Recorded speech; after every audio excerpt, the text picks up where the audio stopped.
I personally don't know anyone who puts ice in everything. I certainly like to put ice in water and in my lattes and my coffee. I think it's understandable to put ice in those. But like people who put ice in milk, like I don't know why it's normal to put ice in water, but okay, like ice in water and then ice in a latte, you know, or ice in coffee. But ice in milk is weird. I don't know why ice in milk is weird. Like it shouldn't be weird if you think putting ice in lattes are normal because lattes have milk. So I don't quite understand people who, you know, maybe that's like something weird. I don't know. But, let's see what we got. Ice in every drink. I love putting ice in water, in coffee, in juice, and let's see.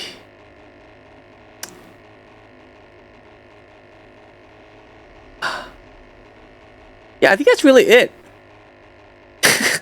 Okay. All right.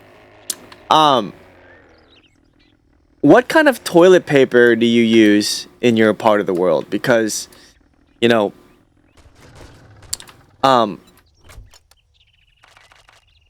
like we use the, like there's the rolly toilet papers, and then there's toilet papers that are like basically bags or boxes that are like horizontally shaped. You know what I'm saying? So I guess depends on like what part of the world you're in. Like when I was in the US, a lot of the toilet paper that we use was actually the toilet paper rolls. We didn't really use the other kind, which are like kind of boxy looking things.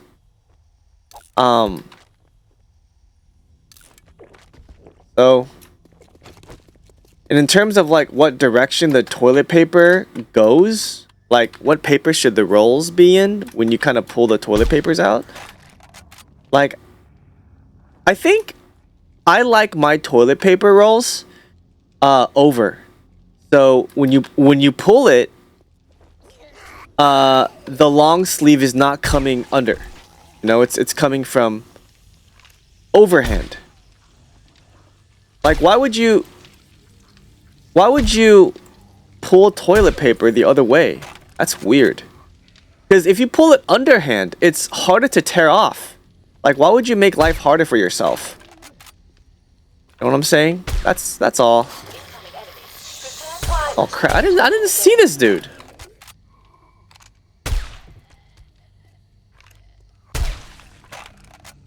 So toilet paper needs to be pulled from the overhand. Okay, not from the underhand, ladies and gentlemen. Hey, what's up, Futeki? Hey. God bless you too, man. You know? When did we stop saying God bless you and was so scared of being politically incorrect that we had to say everything without the word God in it? You know, I just think that's a very... Maybe it's good to have God in the world. And to choose conviction over... Like, choose conviction in your own beliefs over fear of offending someone else's beliefs. I think too often we treat other people's beliefs more important than our own. And it's like a self-flagellation. Like a self-punishment type thing. In your religion, you use a bidet. That is... I've only used a bidet in Japan. And I really liked it. But But it's interesting how some cultures cannot imagine using paper in the butt. Like, I cannot imagine not using paper in my butt. You know what I'm saying? Like, there's got to be paper there. I don't know why, man. It's been that way since I was young.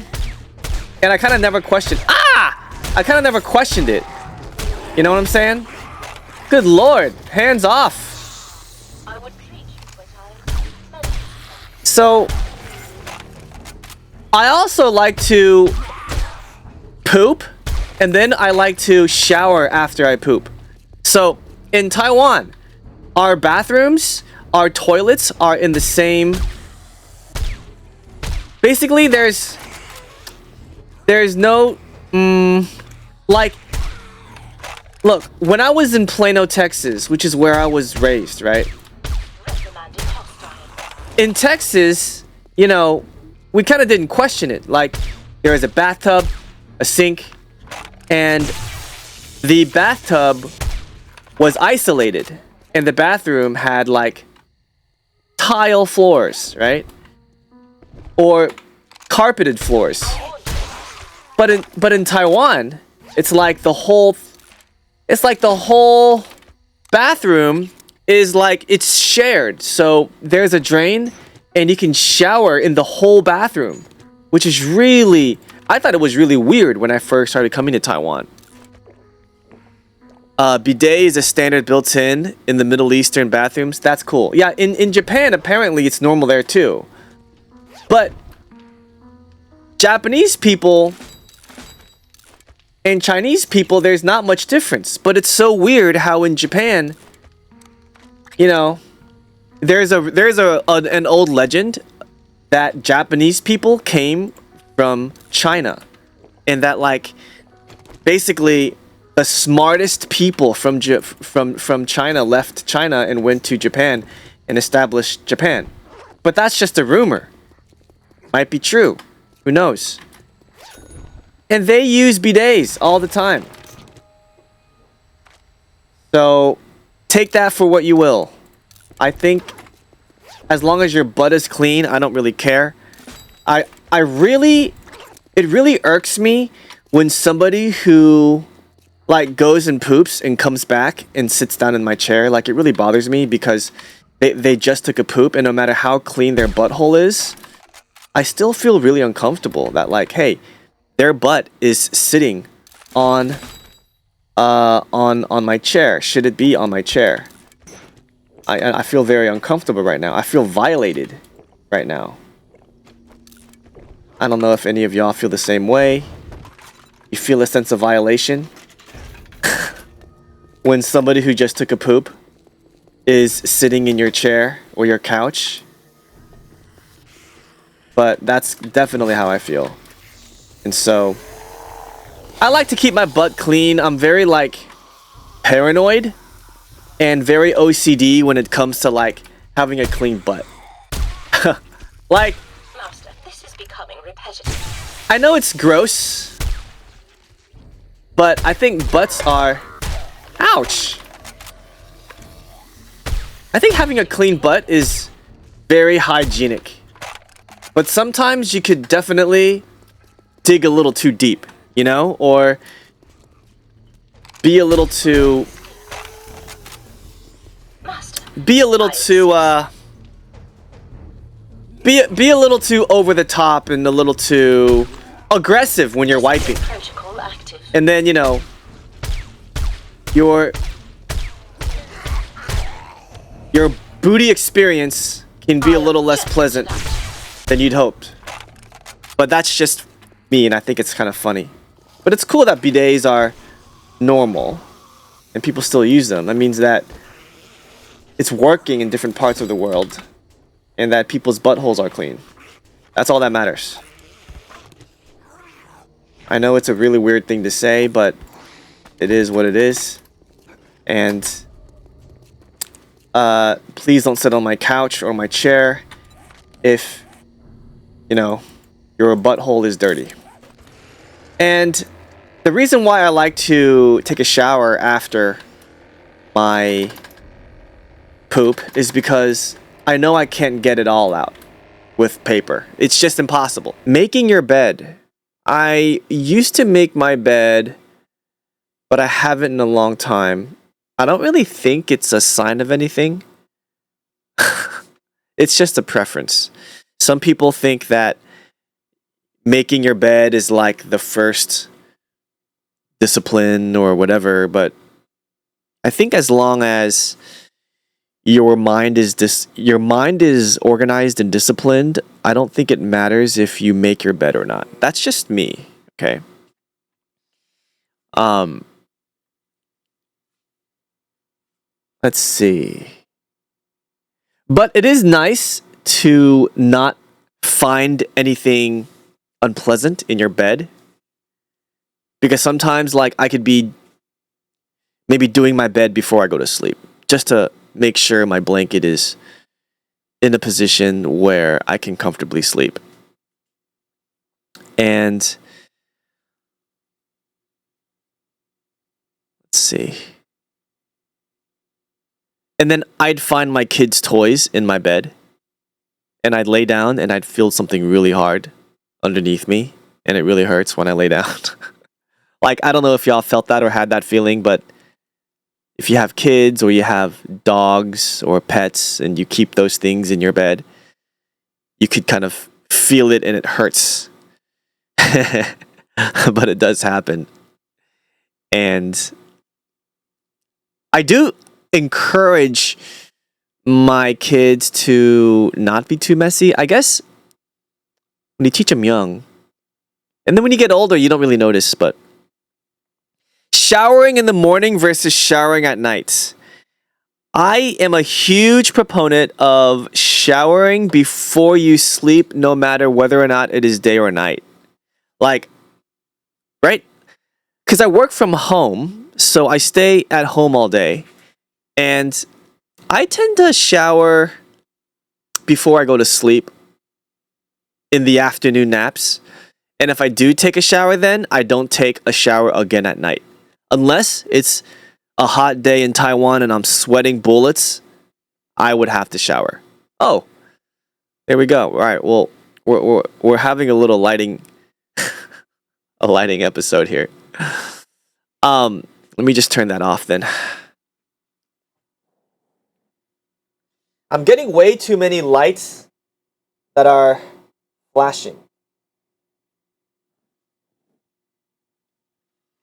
Flashing lights. Well, now now it's too dark.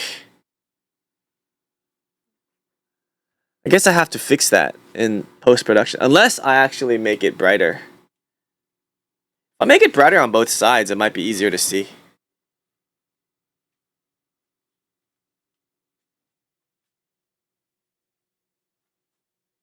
Let me know if that's better. You know?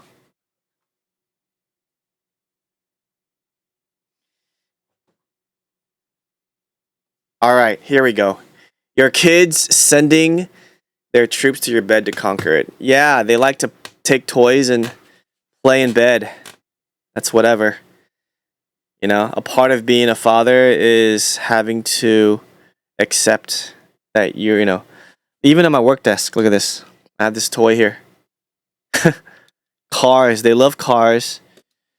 You know, they love dolls. I got this little rabbit here. See that? I mean, they love Ultraman action figures and Godzilla. I tell them to keep their toys in one room, because if you don't do that, then you're going to start finding toys all over the house. So, anyway, showering in the morning versus showering at night. It's definitely a different feeling. Showering in the morning in the winters versus the summers, I have hot water in my house. I don't always have hot water in my house in the mornings in the winter, which is weird. I have hot water always at night after 8 p.m. And I have like a multi-floor house, and so I noticed that gosh, my mind is really off today. I don't feel as sharp. I think I had too much carbs this morning. What was I saying? Oh yeah, showering. So when one shower is on, another shower in another bathroom reduces in water pressure. And so I don't know if any of you guys have this type of problem where you're trying to shower in different rooms and then you not being able to properly shower because somebody turned on the shower in another room. So that's kind of weird. But in the summer, the shower is hot 24/7. It's a different feeling because in the summer you're always sweating in Taiwan because of the humidity. And you're always at least in a 5-floor, 4-floor house, which is where I live. We don't have central AC, so you have to turn AC on in every room you walk into, which means you're sweating balls before you enter any room. And then you enter it, you turn on the AC. By that time, it's like the wind hits you in the face and it feels, very cold. So I don't know, maybe you have central AC in your part of the world, but in most houses here, we don't have it. And then you want to hit the shower, of course, because you're sweating a lot. And then you come out of the shower and then you're so sweaty and wet from the water. Like you're both sweaty and wet after you come out of the shower. Like you sweat immediately. And so it's so unpleasant to kind of like have to live in a humid house where you're always showering because you're always sweating. So what you tend to want to do is just enter a room with air conditioning and just tend to not leave it and stay in the room. So I work from home. I love working from here. This is my studio. This is kind of where all the magic happens. And showering at night is always more comfortable before you go to bed because you've got a nice... It's like my bathroom shares the same room as my bedroom, so when I turn on the AC in my room and then I shower, so when I come out, it's not humid and I'm not sweating, so it feels really good. Let's see. So, gosh, what are we talking about here? We're just talking just random stuff. Socks in the house or shoes in the house? Neither. I don't like to wear socks or shoes in the house because shoes make your house extremely dirty. Even though it's easier to walk, it just makes everything gross because you're taking all the bacteria and all the disgusting substances from outside the house inside your house, which is gross. And what else is there? Socks. No, I don't like socks either because you're picking up all the gunk from all over the house. Because I have like 3 dogs, so I'm picking up hair and fur from the dogs in every floor that I walk, and it's like I have a fluffy pair of socks by the time I finish walking around the house because I picked up so many pieces of fur on my way. And I like to use slippers for the most part. In Taiwan, we have these slippers called lanbaituo, and they are the most comfortable plastic, affordable slippers you can ever get anywhere. Like, they're so comfortable, and they're really good at killing cockroaches too, which is a good plus. And I kill mosquitoes with those slippers too. Because mosquitoes, they fly in an erratic pattern, in an unpredictable path, so you never know where the mosquito's going. And then by the time you hit them with these flimsy plastic slippers, they go down really fast, which is really funny because God said that thou shalt not kill, right? But does that apply to mosquitoes and cockroaches? I've always asked myself that question, like, every creation of God is sacred and holy. Is that true? Like, I don't want to sound heretic or blasphemous, but were mosquitoes and cockroaches God's creation? I don't know. I'm a weird guy. I think about some weird stuff sometimes. It's like, thou shalt not kill. Like, kill what? You know what I'm saying? Like, of course you're not supposed to, like, commit, homicide or anything. That's obvious.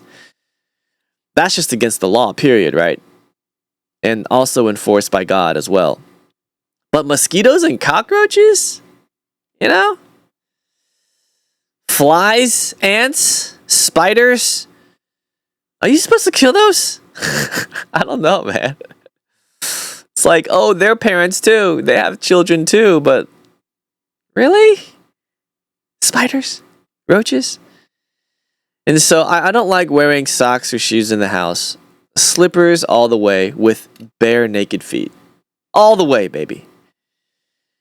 And it feels good when you walk because you know that you're not using your shoes. At the same time, you can feel the slipper texture beneath your feet and it feels good. So it is what it is. Oh, it drives me crazy when I hear an alarm snoozing. Like, maybe for the first time, but like if I keep hearing it, yeah. I don't know about y'all, but I tend to not, like, when I set my alarm, I get up no matter what. Like, I never go back to sleep and do the snooze button to make the alarm go off later. Like, I never do that. And the reason why, it's because it's just so annoying. Like, you just have to keep pressing it, and the anxiety of just sitting in bed and just waiting until your alarm goes off again, it keeps me up, and it makes me not want to go to sleep again. So I don't know why you guys are able to kind of hit the snooze button and then go back to sleep. It's like, what do you mean go back to sleep? Like, my ass is waiting for that alarm to go off again. Like, I don't know what you're not waiting for. That's amazing. That's talent right there.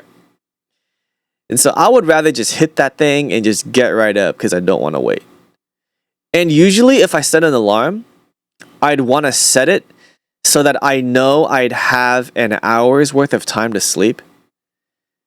Because I'll be honest, if I set an alarm, let's say it's like 3 o'clock, I would always set the alarm for 4:30 because I don't want, like, I want to sit in bed, I want to lay there, I want to open my phone, I want to scroll through TikTok, I want to look at what's on X, I want to read what's going on, all the headlines, and I want to make sure that I have like 15 to 20 minutes of scrolling time before I go to sleep. And when I do go to sleep, which means fall asleep unconscious, I want to make sure I have at least over 60 minutes of unconscious sleep time. Like, I can't stand it when I am, like, setting an alarm for, let's say it's 4 o'clock right now.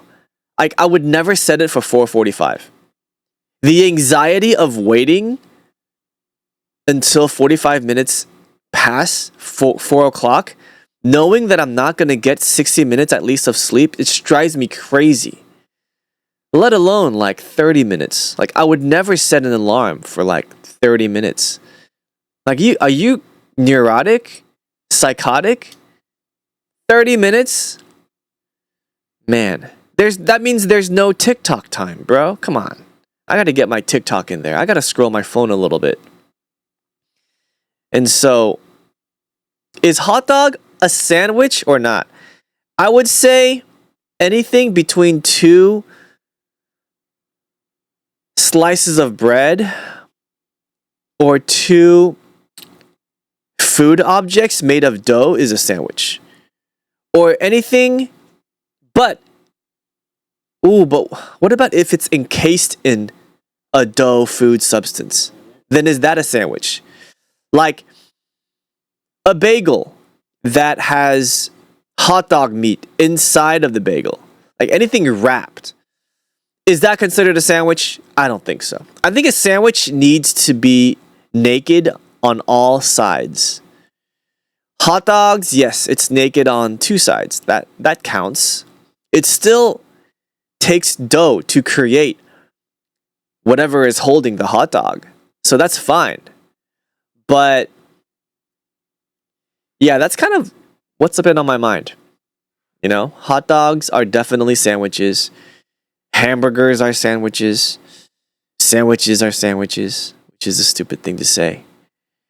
But anything enclosed and encased and not naked on the sides is definitely not a sandwich. Yeah.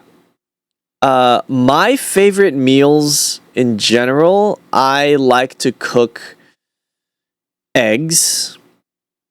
Poached eggs is my favorite, where the inside egg yolk, it's not completely cooked, but it's maybe 60 to 70% cooked. It's still a little bit wet. And I like to put that over rice and then lay down some pork floss, dried pork floss, which is a Chinese type of snack. And you mix those together, it's really good. And the reason why poached eggs is the best is because who wants to eat completely dried egg yolk? Like, you're going to be choking on the dust that falls off of the egg yolk. Why would you suffer and do that to yourself? And just the taste of eggs. Not everyone likes it. I love it. Right? Futeki loves it too. Yeah. It's a good, it tastes good, and it's a complete nutrient source, and it feels good when you eat it. So each meal, I eat 4 eggs or 5 eggs poached. And I also feed my dog 1.5 egg yolks, maybe 1. And the reason I do that is because it's safe for dogs to eat. I have a Westie Highlander. You know, he eats eggs with me all the time. And what I love to do also is I like to cut my apples into slices and I put them over my eggs and my rice because apples, eggs, and rice taste really good together. Apples, eggs, and bread taste really good together. Like, I don't know why. Because eggs taste really good with any type of bread, for the most part. And then if you add apple slices to it, it just tastes so much better. And apples are sweet and a little sour. So I tried to add dark chocolate to my poached egg and bread the other day, and it was really bad. Dark chocolate does not go with anything sour. That's kind of what I learned. But what I also learned is that, like, in that same meal, I had bananas with that meal too. So bananas and dark chocolate, I mean, we're talking about 100% dark chocolate.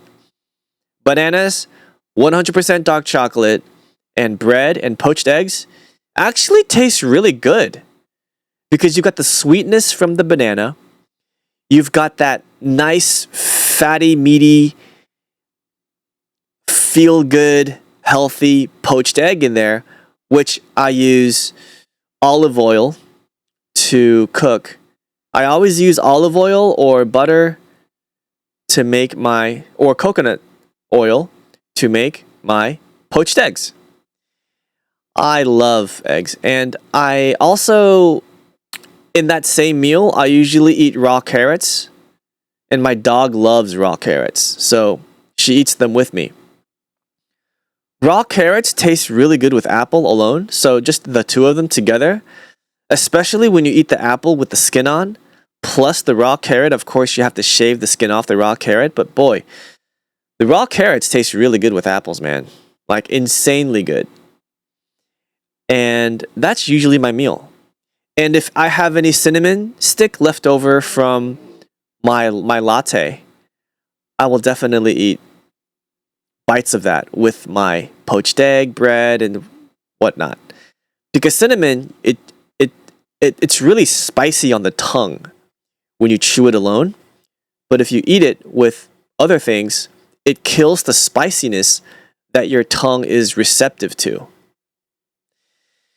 So that's kind of my favorite meal. Poached egg, rice, bread, pork floss, banana, carrot. Did I say apple? And if there's laoganma chili oil, I definitely put that on there. I love laoganma. And kimchi is also really good. So I also put kimchi in there too. That's my favorite meal. And I always say I have 2 meals in one. So the other half, the other half of the meal is actually a latte. And I make my own lattes. So this is what I do. I have an espresso machine. And I have all these coffee capsules. And I drink 2 or 3 shots each day if it's before noon, 12 o'clock, because it takes me 14 hours to get the caffeine out of my body. And if I'm drinking coffee after 1 o'clock, I would use 1 capsule, which is considered half a shot. They had a bunch of half shots. They're these little capsules that Nespresso put out. And it's really good. You could choose from a lot of flavors. I put my Nespresso shot. I combine that with a little stick of butter, shaved cinnamon that I ground myself with a metal shaver. Takes a little time, but it's so good. And that is called Ceylon cinnamon, right? The stick kind. And then I also use cassia cinnamon a little bit. I don't try to do too much because I heard it's heavy on the liver. And I combine both of those cinnamons again with the butter and the espresso shot and a little bit of salt that brings all of the flavors together out. I grind a little nutmeg in there too. I stick a few sticks of dark chocolate in there, 100%. Sometimes 85 to 100% if I don't have the full dark chocolate. And it's incredibly good. Dark chocolate makes a huge difference. I mean, every ingredient in there makes a huge difference. And I'll put, the 2 or 3 hot, steaming espresso shots in there. And I would mix them with the chopstick, with one of those Korean-style metal chopsticks. And then I would pour them out into a mug. And then I would use oat milk. I usually use Oatly. Or, most often, I use full-fat milk. But the best lattes I've ever tasted, I use a brand called Real Thai coconut milk. And just coconut milk. The thickness of the coconut milk. It is so good, I'm telling you, man. Like, there is nothing like coconut milk with espresso. It is so freaking good. And the worst combination I've had was goat milk with espresso. It tasted like a butthole, basically. So that's what I usually eat every week. If I can. If I wake up at between 8 and 9 a.m. That's kind of what I do. Between 9 and 10, I'm cooking for myself and my dog. And then we're just eating. She's eating her thing. I'm eating my thing. And I tend to leave the food in the bowl for her, but I try not to do it for too long. I'd put it in the fridge.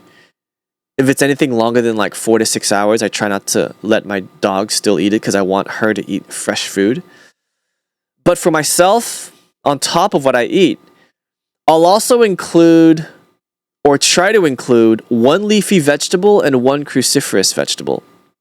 So either I would, first steam a hot pot of water, and then I would put in that water the bok choy or sweet potato leaves, which I eat very often. And they're incredibly good if you just cook them with water for 2 or 3 minutes and just pull them out. Or when you start smelling it and it's peaked aromatically, it smells incredibly strong, then you just kind of take it out and then you put it on the side and then you just eat it. Like, by itself, it feels better to the stomach when I eat vegetables and then I eat the meal. Like, my stomach feels so much better before, during, and after the meal.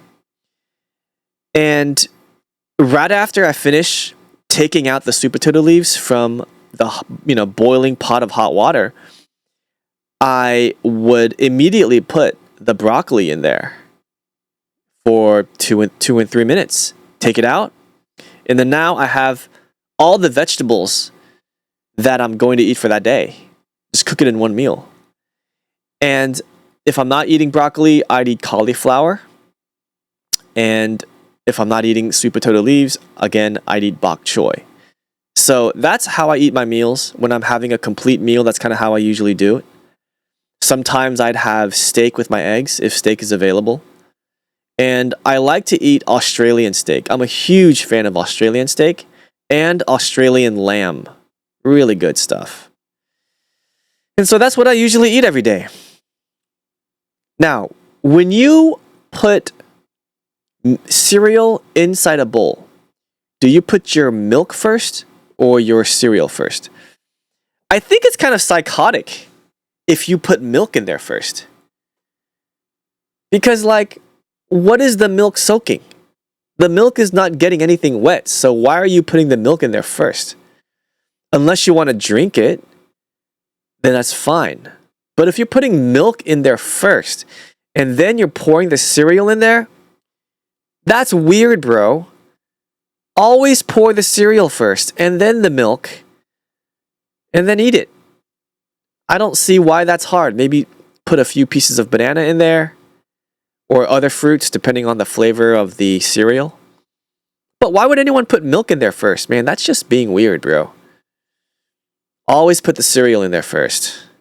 That's what I like to do. And so my favorite cereals, I grew up on Frosted Flakes, Lucky Charms, Corn Flakes, Honey Nut Cheerios, Cinnamon Toast Crunch. The real ones, no. Being a kid from the 80s and the 90s, that's how we did it. And even coming home from school, I mean, eating cereal is not a breakfast-only snack. And it's not the healthiest either. But I would love coming home and just pouring Cinnamon Toast Crunch, man. Get that milk in there and just move it around. Hey, what's up, Jedge? Jedge Dashi? Maybe to be more crispy, sometimes I like to do this. And also, sometimes cereal is good by itself. You don't always need milk for cereal. You just, use your hands. Sometimes I've been finding myself putting on plastic gloves. Costco, they sell these plastic gloves, these food gloves. I've been using it more and more, but I noticed that, like, when I put it close to my nose, I smell the plastic, and it's like, sometimes it turns me off to the food I'm eating. So, beware and try to get some gloves that don't have a strong plastic smell, even though it's cleaner on your fingernails and it doesn't leave a lingering smell under your nails when you use plastic gloves. But sometimes the smell of the gloves when you pull the food close to your mouth really turns off your nose, to the food you're eating. My favorite late night snack is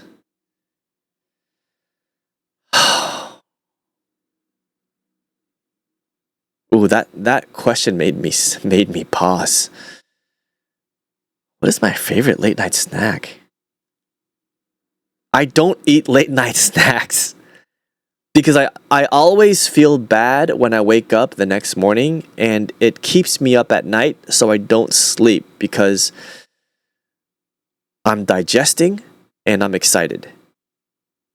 But if I had to choose anything to eat when I'm super tired and it's super late, McDonald's.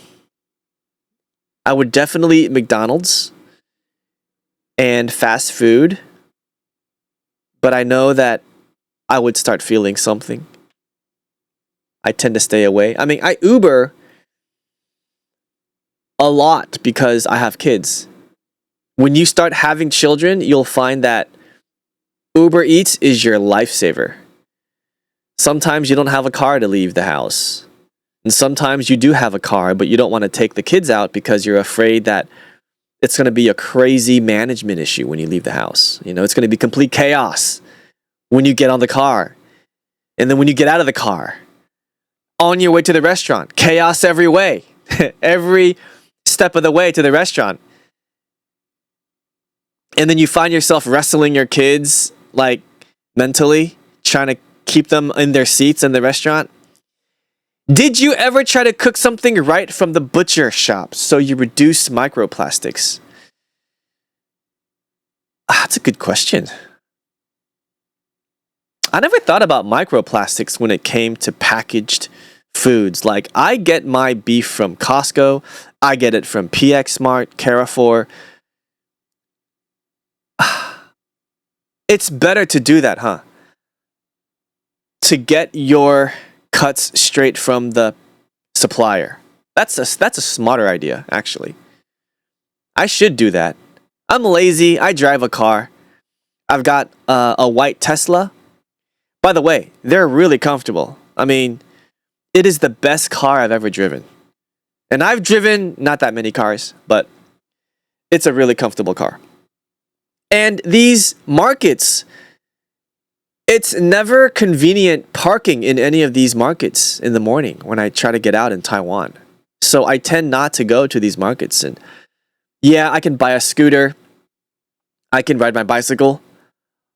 But I have children, and when I think about all the things I have to do, I'm just like, I'll just Uber it, or I'll just drive to a air-conditioned grocery store with microplastics.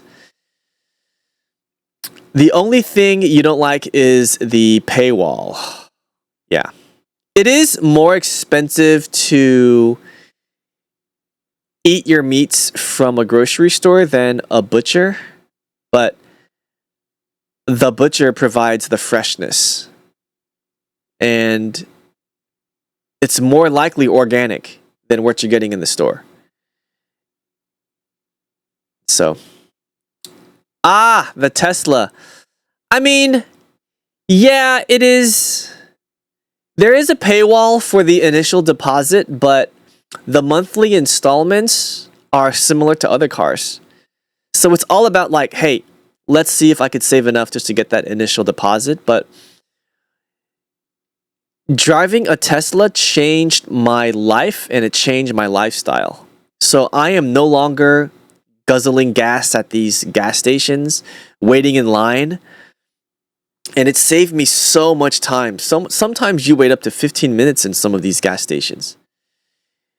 Either waiting in line or leaving the line to go to another gas station somewhere else. And then it's like self-serving your own gas, which I don't know how to do. I've never learned how to pump my own gas. And then it's about the smell. In these EV stations, there is no smell. It's just plug and play. It's like a toy car. You just kind of plug it in like a USB-C, man. Like a giant USB-C. You just stick it in your car and then you just go back to your Tesla and you watch YouTube or Netflix. And it's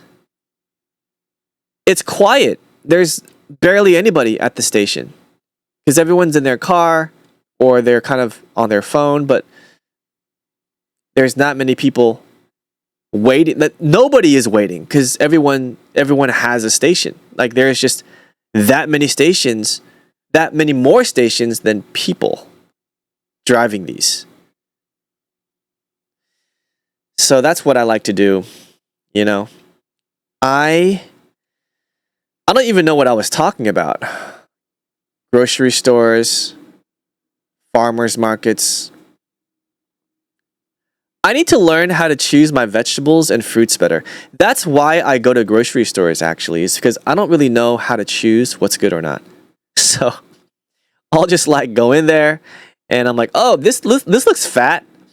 Oh, this looks shiny. Let's grab that. And my favorite fruits depends on what I'm eating the fruit with. But the best fruit, I think, that tastes best alone with nothing else is watermelon. Tastes really good by itself. Let's see. Lychees are amazing. I think lychees taste better than watermelons. Watermelons taste the best with ice cream. So there's a flavor of ice cream that I really like. It's called 西瓜雪花刨冰, which basically means watermelon shaved ice. And it's like a 雪花冰 style, which means like a blizzard snow ice style. So 刨冰 is like a very popular ice. It isn't even ice cream. It's just ice that you shave into little pieces. And then you can choose to put condensed milk on that. You can put tapioca in there, red bean. It's very popular in Taiwan. And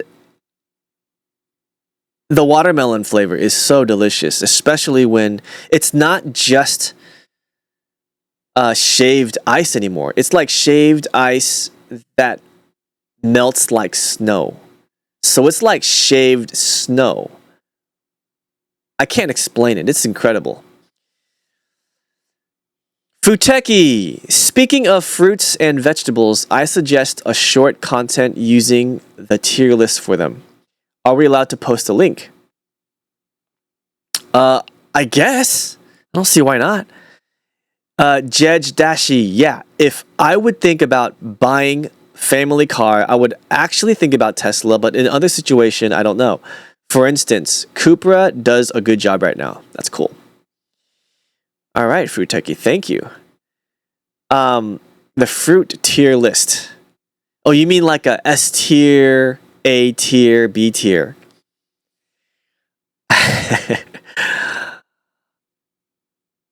Oh my gosh. Okay, so S tier fruits. How many fruits can go on every tier? I'm curious. I'll say 3 fruits per tier. So the top S tier, we have lychee, mangoes,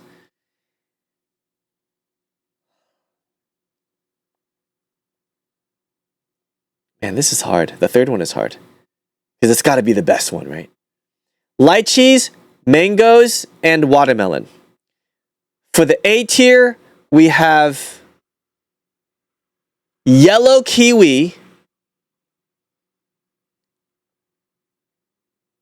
longans, which are similar to lychee, and red guava. I love red guava. The crispy, not that sweet, and watery. B tier, we've got blueberries, strawberries, and green kiwi. C tier, we've got... Is C tier bad? I guess not good and not bad. Okay. C tier, we've got bananas,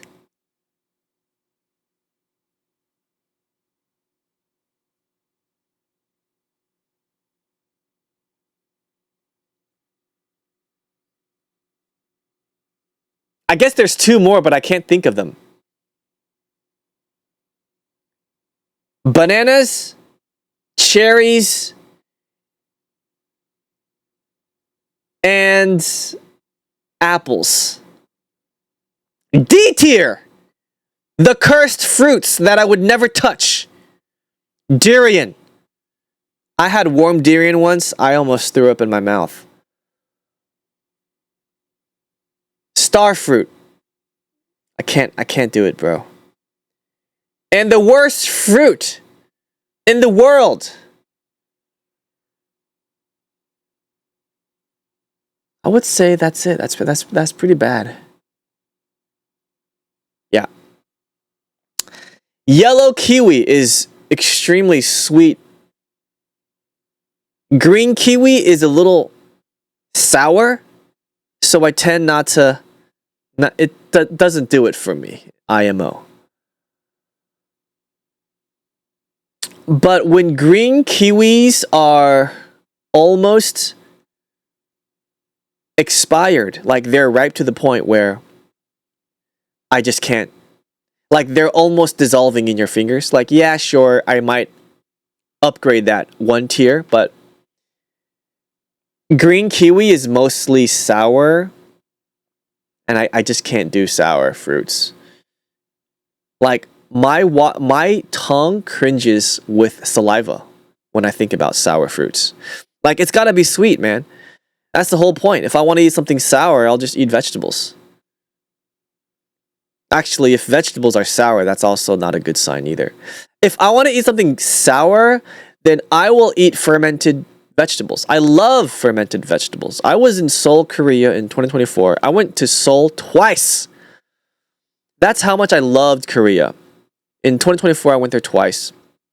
Went to the local market, and boy, there are these grandmas and grandpas packaging kimchi in the container load for people to take on the airplane overseas. Like they even have signs in different languages teaching people how to get past the customs with the kimchi that they're packing for you. And it is the best fermented vegetables I've ever had was from Korea.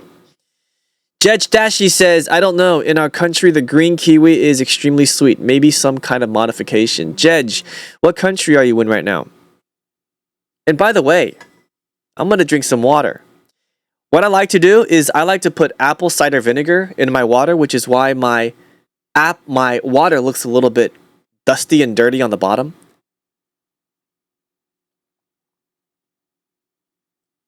I love doing the apple cider vinegar in water, especially in the morning and the night. My guts tend to feel a lot better, but if I drink too much, then I will have like loose poo-poo, and it's kind of gross. If you drink too much, you don't want to overdo it. Also, my teeth will get very sensitive and painful when I drink too much apple cider because the acidity of the apple cider vinegar will start eating away at the surface of your teeth, and that's not good, brah. Okay. So Jedge Dashi is from Czechia, Middle Europe. Cool. I have never really had the European experience. I've only had the Spanish experience, and I loved Spain with all my heart, man. We went to Madrid, we went to Barcelona, and the food in Barcelona, the tapas, I still miss the foods I was eating there. I cannot even explain the aroma and the taste of Spanish food. It is just so good. So I'm in Taiwan, and we have a lot of Chinese food. We are the Republic of China. This is, China. But that's a controversial topic. The Republic of China. I love the food we have. Everything we have came from China. It was brought over here. It's just there's more diversity in China because there's more people there. But in Taiwan, it's still Chinese food. All the local food in Taiwan is called Chinese food. Man. But the more south you go in Taiwan, the more sweet the food gets. So I tend to cook all my own food because I don't want to eat sweet food all the time. It's not good for you, bro. And yeah, I'm going to jump off in a couple of minutes. And before I do, what are some of you guys' favorite food, man? Y'all like to eat? Y'all fans of the flavor? Ooh, here's a funny one. Do you sit or stand when you put on your pants? I stand. I don't know anyone who sits. Like, who the F sits down to put on their pants? Are you a pansy? Is that... you sit down and put on your pants? Why? Unless you're disabled. So I'm not going to hate on you because you cannot control the condition you're in, and that'll just be mean if I just make fun of you. if you sit down and put on your pants. Kids, it's okay because you're a kid. You don't have the balance to stand up and put your pants on at the same time. I see my kids, they never stand up and put on their pants. They always sit down. They have to sit down to find their balance, and then they put they put one leg through, and then for the other leg they might stand up and then put the other leg through. But in order to get that first one through, they've got to sit down and do it. It's just the way it is, man. But I always stand, man. I always stand. 1 foot. No. A better question would be like, which leg do you put through first? Do you put the right leg through the right pant first, or the left leg through the left pant? I'll say I always put my right leg first. So my right foot always goes in first. And then I pull it up, and then I put my left foot in there. And I pull it up, I button it, of course, I zip it. An even better question is, do you put your socks on before your pants? If I'm smart, I always put my socks on first. Because who puts their socks on after their pants are on? And then you're struggling with pulling the socks over your feet and trying not to pull it over the bottom of your pants. The hell? You know what I'm saying? So why would you put your socks on unless it's ankle socks? But that only works if your pants don't go past your ankles. So bro. All right. I love sushi. It's some of my favorite foods. I love the half burnt, half seared. They call it bimuyu in Taiwan. I don't know what you call it, but oh man, half seared salmon is also really good. And then what they do in some restaurants is they put, so it tastes like a creme brulee. Like a creme brulee type sugar on top of the salmon, and they squeeze a layer of cheese on that, and they throw it on a little rice ball, and you're just having a seizure in your mouth because it's so freaking good, bro. Like, oh, you know what I'm saying? Like, what the hell? Like, it's so good. Like, why would... That's the best tasting sushi I've ever had, man. Anyways, it's been good catching up with you guys. Jedge Dashi. Actually, it's practical when I'm sick, so I'm warm in space between pants and sock. Yeah, cheese and sushi is the best. All right. Hey, it's been good hanging out with you guys. And I'll see you on the next live, all right? All right, have a good day and a good night. Bye, Futeki, and goodbye, Jedge Dashi.